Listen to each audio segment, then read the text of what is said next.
it's Rachel here from Bouncebackability. Hope you're all doing okay today.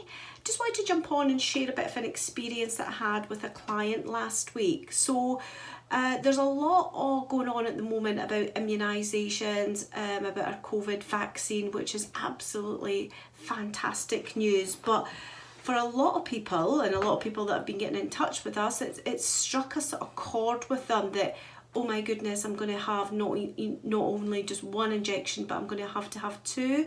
A lot of talk about like flu injections at the moment as well. So, you know, there's about 1 in 10 people in the UK actually have a phobia of needles when you look at some statistics. So, you know, since we've heard this news, which as I say is fantastic news, we have had a flurry of people getting in touch. So I just wanted to really share some tips that when I've been dealing with a client, especially the other day, you know, worked really well with her.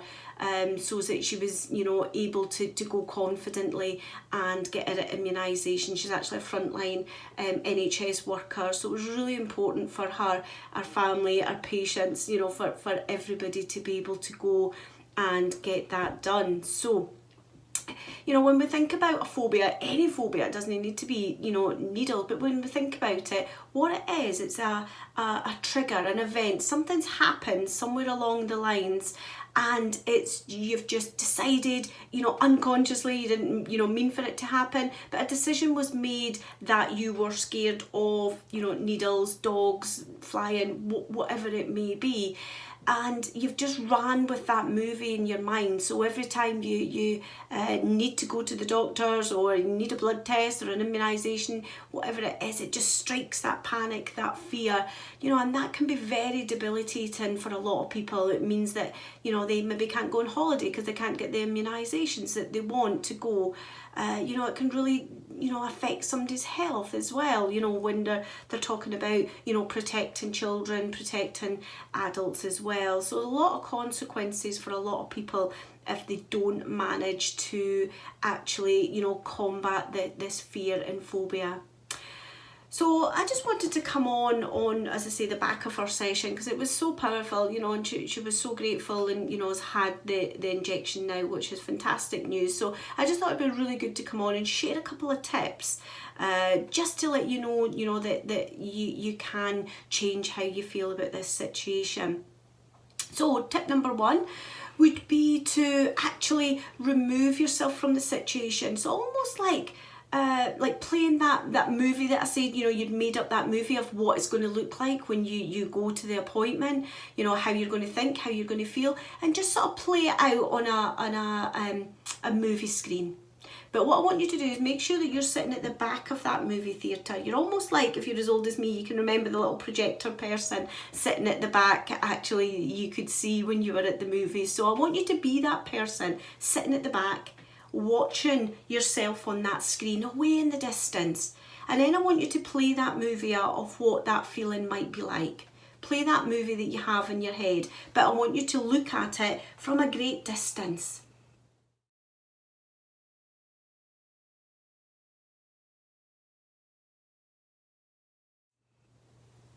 And I just want you to notice, if I had to say to you, give yourself a number between 1 and 100 before you even start, you know, when you first thought about that movie. And then when you play that movie from this distance, I want you just to check in with yourself and see and notice how much that number's come down. And then what I want you to do is I want you to sit yourself on top of that cinema.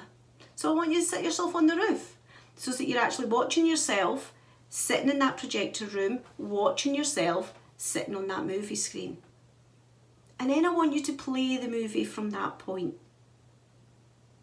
And as you do that, I want you to notice how significant that number has come down, how you feel just different about that movie now that you've looked at it from that point of view. And just notice how it feels calmer, how it feels different. It doesn't feel too bad. So that's one little trick that you can do, one little tip, sorry, that you can do. Another one that we use really successfully is, what I want you to do is I want you to have a look. Say your appointment is 2 o'clock on Wednesday.